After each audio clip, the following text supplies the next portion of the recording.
Bonsoir et bienvenue en ce mercredi 3 mars 2021 et nous en sommes arrivés ce soir à la méditation numéro 348 et plus particulièrement à la méditation numéro 62 dans le livre de l'Apocalypse, le livre de la méditation que nous méditons, le livre de la Révélation que nous méditons depuis le 1er janvier de cette année. Avant de poursuivre notre méditation, prions.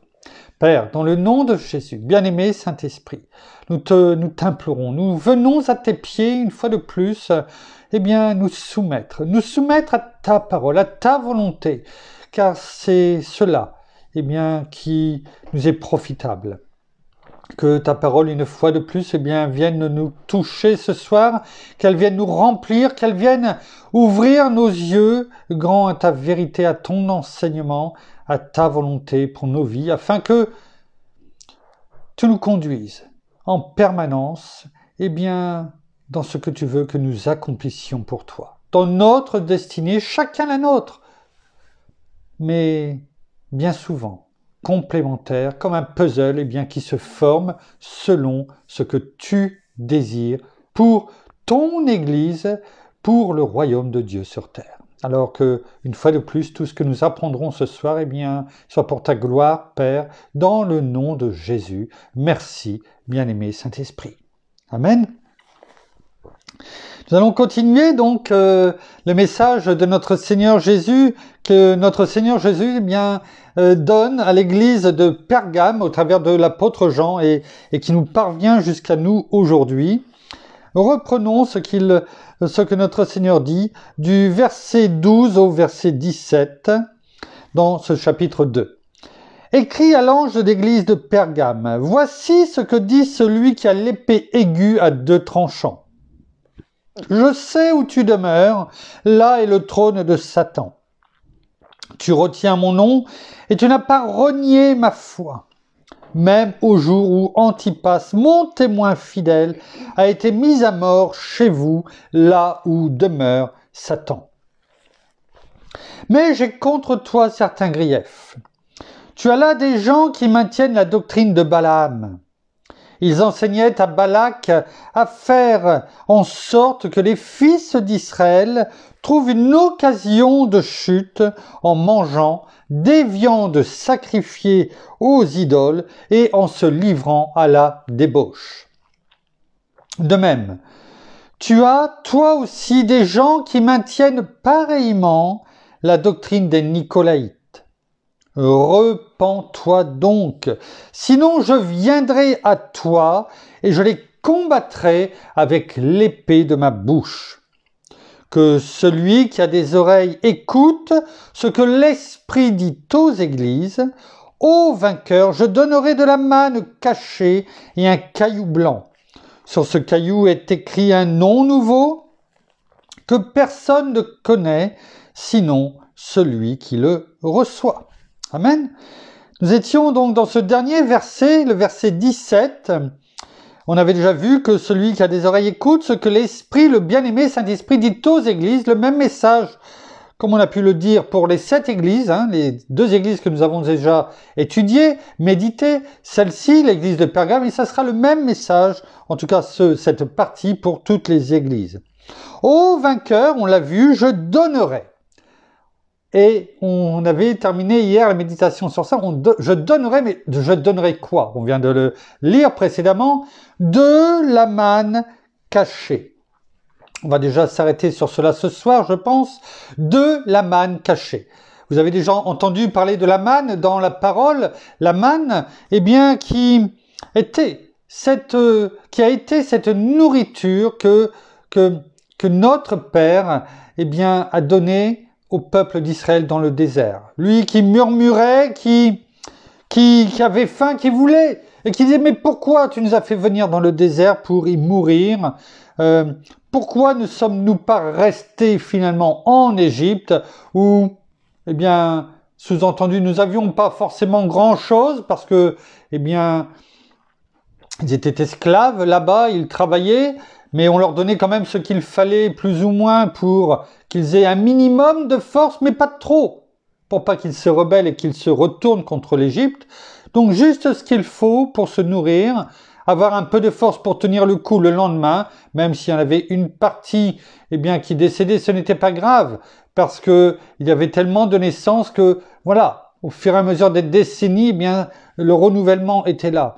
Mais ils étaient là, ils disaient, finalement, on n'était pas si mal. Et notre Père, bien qu'il était, il est dit à un certain moment, il aurait pu venir, faire taire ce peuple, le juger, lui qui l'avait sauvé, délivré, qui lui avait montré, au travers des 10 plaies d'Égypte, toute sa puissance. Moïse est venu intercéder, bien sûr, pour le peuple, comme il le faisait régulièrement. Et au travers de cela, ça doit nous montrer aussi que nous devons continuer, à prier, à intercéder pour les uns et les autres, pour des cas particuliers, peut-être à certains moments, des occasions, des batailles, parce que ça devait être une bataille pour Moïse, de venir. Non pas casser les oreilles de notre Père, parce que nous pouvons y aller. Nous pouvons y aller. Excusez-nous, il y a le téléphone qui sonne, mais on est en direct. Et il est intervenu, donc Moïse, auprès de notre Père, en intercédant afin que, son jugement ne tombe pas sur le peuple d'Israël, le peuple qu'il a conduit en dehors de l'Égypte. Et notre Père, s'est laissé, est-ce que je peux dire attendrir? Peut-être que c'est ce qu'il attendait de Moïse, parce qu'il aime ses enfants, il aime son peuple. Et il a donné de la nourriture. Il a dit, je vais te donner de la nourriture. Et notamment, c'était cette manne cachée. Ce pain, qui est tombé et qui tombait le matin, et il y en avait pour la journée. Et il y avait double portion, pour ce jour du sabbat, afin qu'il y ait de la nourriture en conséquence. Voilà cette manne. Il faut s'en rappeler. Notre Père nous nourrit, non seulement spirituellement au travers de sa parole, c'est une évidence. Chaque jour, on continue. Mais également, il nous nourrit aussi physiquement. Tout lui appartient. 1 Chronique 29, à partir de la deuxième partie du verset 10, c'est la prière que David a faite avec tout son peuple, le peuple qui lui a été confié par Dieu. À un moment donné, ils sont venus tous ensemble d'un même cœur, élever leur voix pour dire, au travers de cette prière que nous faisons au quotidien avec notre épouse, pour nous rappeler, à l'ennemi, que tout appartient et que nous appartenons à notre Père, à Dieu et à lui seul. Et que tout lui appartient. Et quand je dis tout, c'est également ce qu'il nous donne au quotidien de notre vie. Je parle non pas spirituel, mais physique. C'est pourquoi il est dit dans Matthieu 4,4, l'homme ne se nourrira pas de pain seulement, c'est-à-dire de toute nourriture qu'il a besoin pour vivre, mais de toute parole qui sort de la bouche de Dieu. Ce qui veut dire qu'il y a les deux côtés. Il y a les deux côtés. Et il est bon de se le rappeler. Et pendant 40 ans, jour après jour, mis à part en fin de semaine pour le jour du sabbat où il donnait doublement, il a nourri le peuple. Ce peuple nombreux. Ce peuple nombreux de 1,5 million, 2 millions, 3 millions, qu'importe le nombre. Il a nourri. Quel que soit le nombre de personnes, il a nourri, jour après jour. Il est fidèle. Et il est avec nous, jour après jour. Il est bon de se le rappeler. Voilà ce qu'est la manne. Et là, il est parlé, de cette manne dans l'Apocalypse. Je donnerai, dit notre Seigneur, il fait rappel à cela, de la manne. De la manne cachée. Mais la manne, comment dirais-je, ça vient du grec mana. Et qui veut dire, le grec mana, le nom grec mana veut dire qu'est-ce que cela? Point d'interrogation.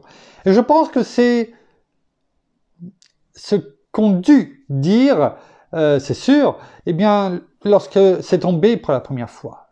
Imaginez, voilà, vous êtes dans votre maison, ils étaient dans le désert, bien sûr, mais vous êtes dans votre maison, il y a quelque chose qui tombe.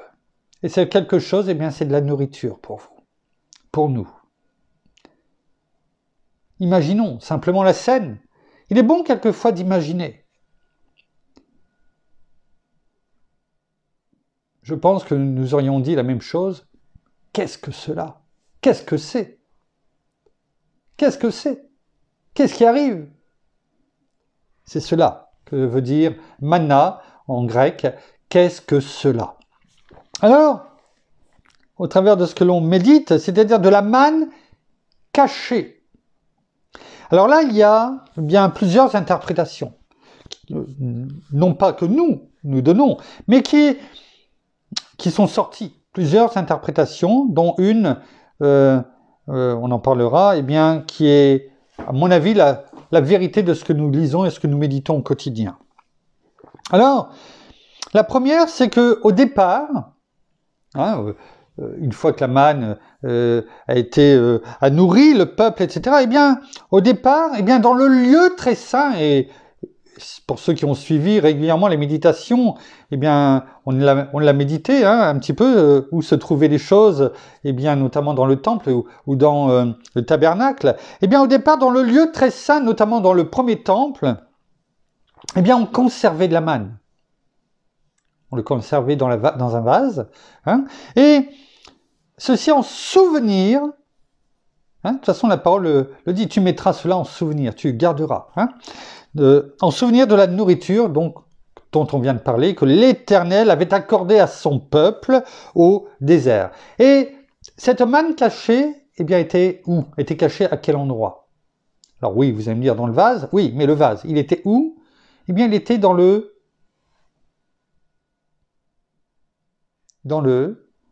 l'arche de l'Alliance. Il était dans l'arche de l'Alliance. Et il n'était pas tout seul, bien sûr, il y avait aussi le bâton fleuri, si je peux m'exprimer ainsi, de Moïse, pardon, pas de Moïse, mais d'Aaron, merci, et également les tables de la loi. Voilà ce qu'il y avait en souvenir, pour se remémorer tout ce qui s'était passé auparavant. Ça, c'est la première interprétation.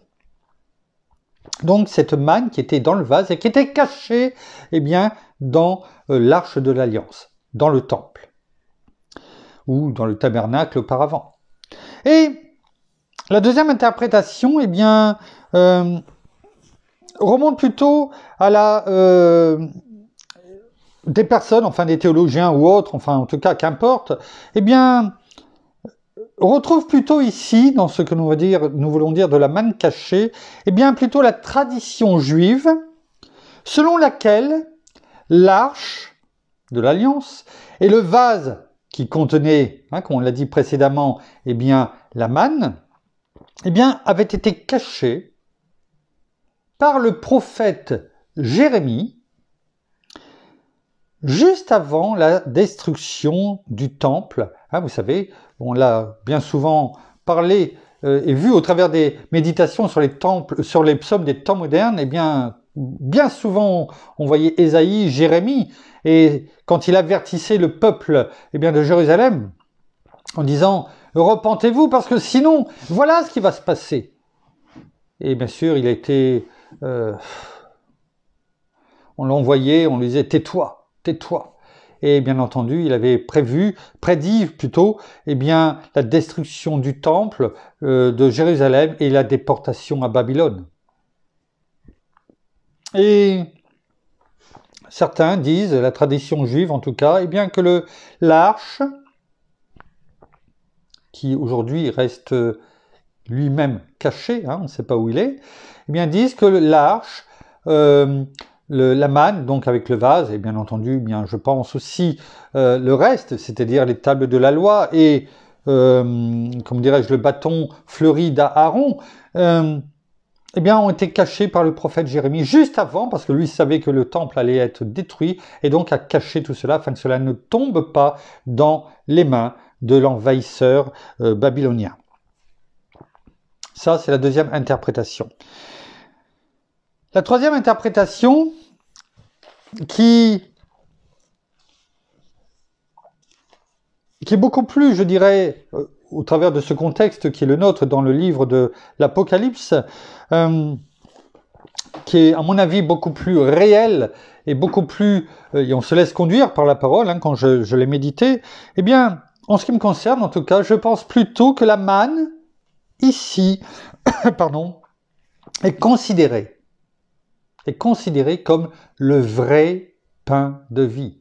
À l'image de la manne qui était du pain, qui tombait du ciel, entre-temps, notre Seigneur est venu. Et on va voir au travers de la parole ce qui a été dit de la part de notre Seigneur Jésus.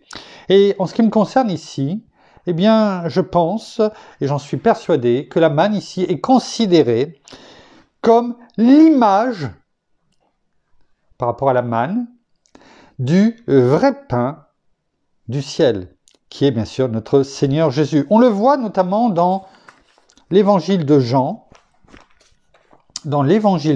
au chapitre 6, Jean, chapitre 6, versets 31 à 35. Versets 31 à 35. Regardons ce qui est dit. Nos pères ont mangé la manne dans le désert.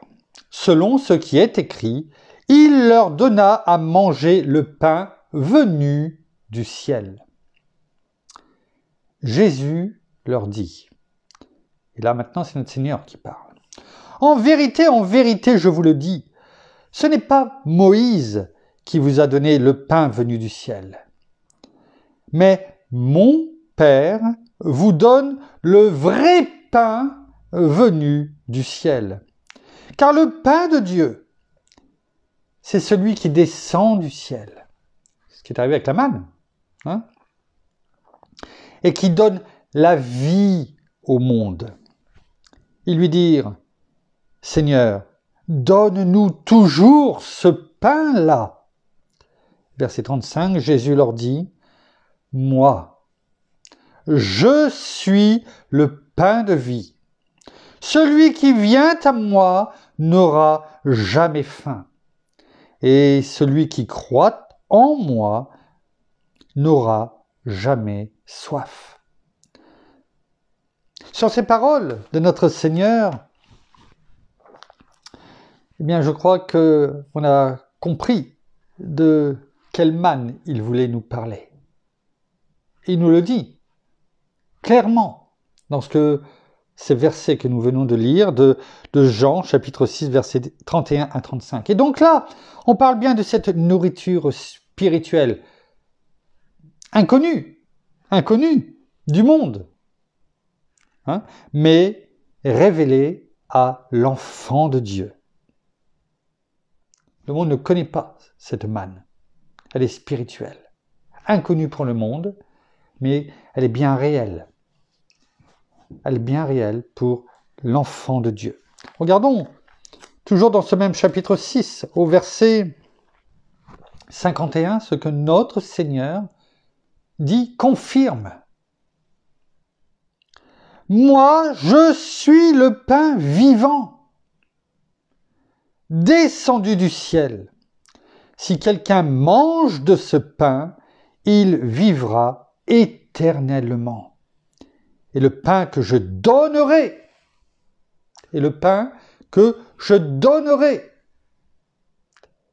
c'est ma chair pour la vie du monde. Alors quand notre Seigneur dit, je donnerai de la manne cachée, pas forcément celle que l'on voit, cette manne spirituelle.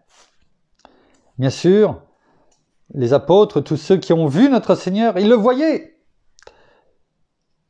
Ce n'était pas invisible, ils le voyaient. Il leur disait, je suis le pain de vie, le pain vivant. Mais il prévoyait déjà eh bien, le futur, l'avenir, en disant « Je donnerai ». Hein?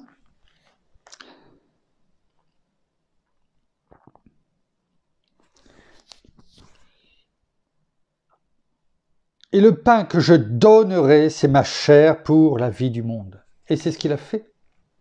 C'est ce qu'il a fait.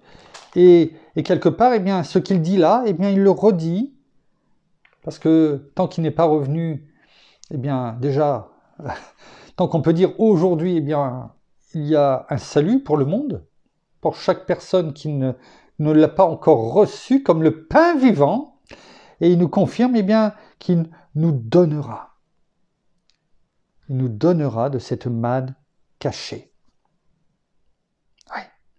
Mais il le dit, au vainqueur, je donnerai de la manne cachée. À celui qui va aller jusqu'au bout, qui va persévérer. Hein, on l'a vu tout cela. Ne nous trompons pas.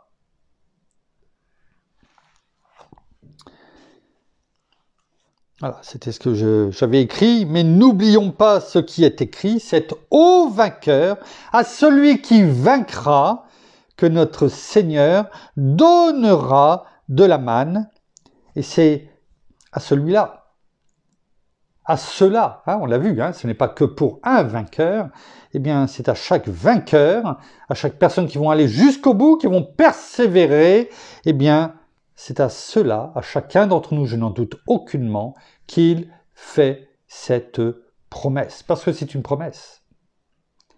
Et notre Seigneur tient toujours sa parole. Toujours. Et j'ai noté ici, rappelons-nous du lièvre et de la tortue. Quand on parle des vainqueurs, eh bien, il y en aura plusieurs. Quelle que soit la vitesse à laquelle nous allons. Et rappelons-nous cette fable de La Fontaine, Jean de La Fontaine. Jean de La Fontaine. Eh bien, le lièvre et la tortue. La tortue va à son rythme, tout doucement. Elle avance par contre, elle ne s'arrête pas. Elle est toujours en mouvement, en action. Et elle avance tout doucement. Et puis, eh bien, il y a ce lièvre qui, lui, sait qu'il va tellement vite. Eh bien, il peut partir sur les chapeaux de roue et puis après, s'arrêter. Profiter du temps présent, de tout ce qui passe autour de lui. Profiter de la vie. En disant, j'ai le temps. De toute façon, je franchirai bien facilement cette ligne, et en plus en première position en vainqueur. Ça, c'est le monde. Malheureusement, il y a beaucoup d'enfants de Dieu qui réagissent comme ça, remplis de zèle, et c'est très bien, très très bien, lorsqu'ils viennent à notre Seigneur. Et après, ils foncent. À un moment donné, eh bien, ils s'essoufflent, ils s'arrêtent. Ils disent, on a tout le temps. Notre Seigneur a vu tout ce qu'on a pu faire déjà. Mais ce qui est important, c'est d'avancer tranquillement, sereinement, mais de continuer à avancer. Vous savez, remettre le couvert chaque jour. Quand vous mangez, eh bien, vous ressortez les choses, les assiettes, etc. chaque jour, le matin, enfin les bols le matin, peut-être les tasses, enfin qu'importe, midi et soir. Et après, vous rangez et vous le remettez. Vous remettez le couvercle. Et bien, c'est un peu la même chose avec la parole, avec notre... Chaque jour, eh bien, on doit remettre les choses en route, en se levant. Gloire à Dieu, il nous donne toutes choses. Mais on ne doit pas s'arrêter. Parce que s'arrêter, ça veut dire que on ne se nourrit plus. Oh, si, on se nourrit, mais du monde. Et on a pu voir les pierres d'achoppement. On a pu voir les différentes doctrines de ce monde. Des Nicolaïtes. Oui, bien sûr, vous n'allez pas entendre quelqu'un qui va vous dire alors, ce que je vais vous parler, c'est la doctrine des Nicolaïtes. Bien sûr que non. Ça va être beaucoup plus subtil. Aujourd'hui, ils vont utiliser tout ce qu'il y a autour, tout ce qui existe, les réseaux sociaux, etc., pour être des pierres d'achoppement. Tout ce qu'il y a, eh bien, pour attirer l'œil, non plus sur le centre de la volonté de Dieu et de notre Seigneur, mais sur tout le reste du monde. Par les émissions, les musiques qu'on fredonne parce que, eh bien, elles ont un air entraînant. Mais Satan s'occupait de la louange.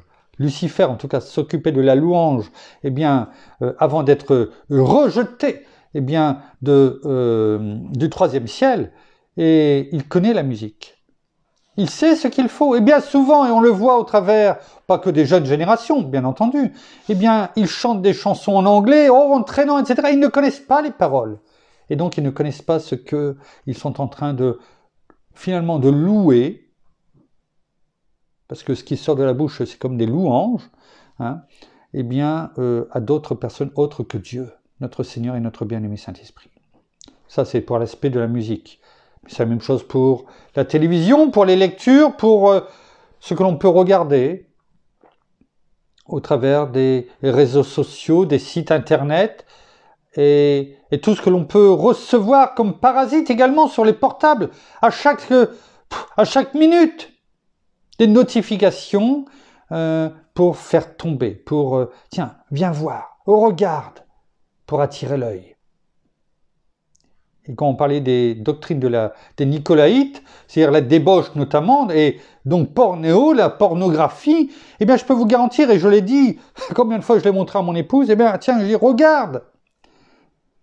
Dans les réseaux sociaux, eh bien, pas tous les jours, à un moment donné c'était tous les jours, mais régulièrement, si c'est pas tous les jours, c'est tous les 2 jours, 3 jours, je crois que c'est avant-hier où j'en ai reçu deux invitations. Oui, enfin, ce ne sont même pas des femmes, hein. Derrière c'est des personnes qui veulent eh bien, faire fonctionner l'industrie du sexe et de la pornographie, eh bien, en disant, viens. Et chaque enfant de Dieu en reçoit. Et je reste persuadé que des pasteurs, des évangélistes, tous ceux qui déclarent et qui proclament la parole de Dieu, eh bien tout ça s'est envoyé pour que, eh bien, en tant que pierre d'achoppement, pour tomber. À force, je les reconnais très facilement et je les bloque et je les supprime. Je les supprime et je les bloque automatiquement, on les ouvre même plus. Mais combien tombent dans le piège, dans le panneau, et finalement ouvrent et puis voient après, de leurs yeux. Non pas spirituels, mais de leurs yeux physiques, et finissent par commencer à dévier, et ainsi de suite. Eh bien, c'est un peu le lièvre. Alors, le lièvre, oui, il franchit la ligne, certes, aussi. Dans la fable, il n'est peut-être pas vainqueur, mais là, qu'importe le temps que vous mettez, rapidement ou pas, à franchir la ligne, vous serez vainqueur. Mais si vous avez persévéré, que de temps perdu où notre Seigneur, notre Père, notre bien-aimé Saint-Esprit avait prévu tant de choses, tant de personnes peut-être à sauver. Une destinée glorieuse en Christ Jésus, notre Seigneur.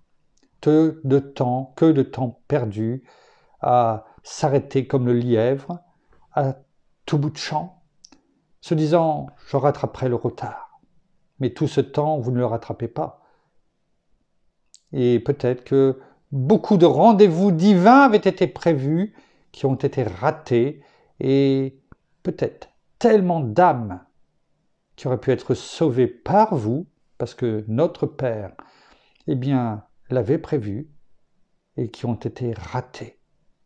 Voilà aussi les devoirs, cette responsabilité que nous avons en tant qu'enfants de Dieu. Alors soyons plutôt cette tortue qui prendra le temps qu'il faut, selon la volonté de Dieu, à franchir cette ligne d'arrivée, mais qui chaque jour persévère, avance, doucement mais sûrement et sereinement, mais qui est toujours en action, en mouvement, là où notre bien-aimé Saint-Esprit eh bien, aime l'action, le mouvement, et donc nous conduit, nous donne les choses au fur et à mesure, afin de nous donner les éléments nécessaires, aussi bien spirituels que physiques, afin que nous puissions continuer à avancer. Vaut mieux aller doucement mais être persévérant, comme nous le faisons au quotidien dans les méditations. C'est un combat, ce n'est pas facile, mais en tout cas, eh bien, tout comme la tortue, eh bien, nous avançons tranquillement, mais nous sommes persévérants. Donc nous refusons eh bien, d'être ce lièvre qui finalement va, comme l'abeille, butiner à toutes les fleurs du monde avant de voir que finalement, eh bien, il est temps de reprendre la course pour un peu de temps et de repartir. Parce qu'à un moment donné, quand on est en dehors de la route, eh bien, tout comme le ski dont on avait pu parler, il peut y avoir un accident. Quand on fait du hors-piste, eh bien, l'accident est là. Et l'ennemi, eh bien, fera ce qu'il faut pour vous faire tomber. Parce que ce n'est pas Dieu qui n'est plus là. C'est celui qui est sorti du droit chemin, de l'intégrité, du chemin de Dieu, du chemin de la vie, de la bénédiction. C'est la personne qui sort du parapluie de Dieu. Et quand il pleut et qu'on n'est plus sous le parapluie, eh bien, on est mouillé. Voilà ce que nous voulions dire ce soir et nous enchaînerons demain avec, vous savez, ce caillou blanc. À quoi correspond ce caillou blanc? Eh bien, nous le verrons demain. Merci Père, merci Seigneur, merci bien-aimé Saint-Esprit, une fois de plus pour ce que tu nous as permis d'entendre, de recevoir comme enseignement ce soir. Merci parce que chaque jour, tu nous émerveilles. Nous terminons par la prière. Oh, merci Seigneur, et bien encore pour la parole qui nous est montrée encore ce soir. Merci parce que chaque jour, eh bien, c'est la vérité qui nous est enseignée et chaque voile, chaque mensonge, chaque piège que peut nous tendre ou nous a tendu, eh bien, notre ennemi, eh bien, nous le voyons. Nous avons ce discernement au jour d'aujourd'hui et nous continuons à te le demander chaque jour, d'avoir ce discernement afin que nous puissions eh bien éviter tout piège de l'ennemi. Eh bien, merci encore pour tout ce que tu fais pour tes enfants. Merci parce que oui, chaque jour, tu nous nourris. Tu es cette nourriture abondante qui ne périt pas, qui ne s'abîme pas, et puis qui est là en nous et qui nous fait grandir, qui nous fortifie. Alors soyons toujours ces enfants fidèles et sachons aussi persévérer aussi dans cette force que tu es. Parce que nous savons que nous, en tant qu'humains, eh bien, souvent les forces nous manquent, souvent, et nous sommes là et nous t'attendons. Et c'est par ta force souveraine que nous arrivons, eh bien, tout simplement à vivre non seulement chaque journée, mais chaque épreuve, ou chaque contrariété, ou chaque tempête. Alors gardons-nous, eh bien, de tout cela et gardons toujours nos regards tournés vers toi. Ne nous laissons pas séduire par toutes ces choses du monde et surtout gardons toujours nos regards droits, fixés vers toi dans cette intégrité, dans cette vérité que tu es. Merci parce que tu es notre nourriture et que sans toi, eh bien, notre vie n'est pas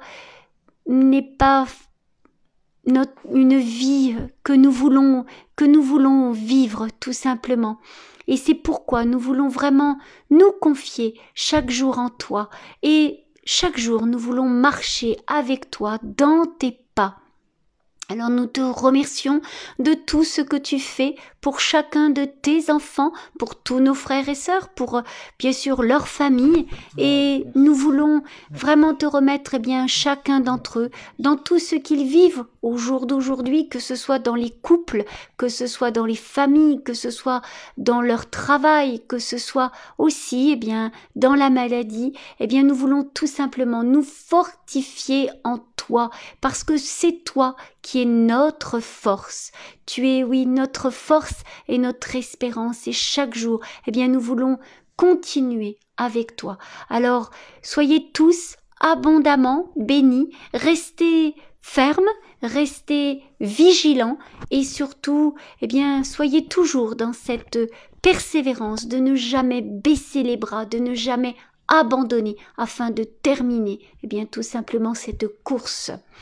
Soyez tous abondamment bénis dans le nom de notre Seigneur Jésus-Christ. Amen. Amen. Merci. Voilà, comme mon épouse vient de le dire, eh bien, nous vous bénissons abondamment de toutes les bénédictions spirituelles dans les lieux célestes en Christ. Nous saluons, comme à l'accoutumée, eh bien, nos amis au Québec, au Canada, en francophonie, en France, à Paris, et bien sûr tout autour de chez nous. Nous vous donnons rendez-vous, eh bien, demain pour la suite et la découverte de ce caillou caché, enfin de ce caillou blanc plutôt, qui sera intéressant de comprendre. En tout cas, nous serons là au rendez-vous, ici, fidèles, au même endroit, et normalement à la même heure. Si on dit rien, c'est que c'est toujours 18h.